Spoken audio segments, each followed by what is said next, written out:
కుమార్. నేను second class చదువుతున్నాను. భగవద్గీతాలు పాడతాను. భగవతాం నారాయణేన స్వయం వ్యాసేన గ్రథితాం పురాణమునినా మధ్యే మహాభారతం అద్వైతామృతవర్షిణీ భగవతీమష్టాదశాధ్యాయినీ అంబా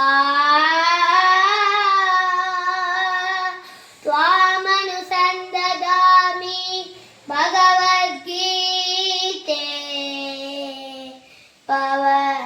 భవద్వేషిణీ భగవద్గీతే భవద్వేషిణీ నకాంక్షే విజయం కృష్ణ న చ రాజ్యం సుఖాని చ కిం నో రాజ్యేన గోవింద కిం భోగై జీవితేన వా కిం భోగై జీవితేన వా అశోచనవ్యశోచస్వం ప్రజ్ఞావాదాం చ భాషస్తే గతాం సూనగతాం సూంచ నానుశోచంతి పండితా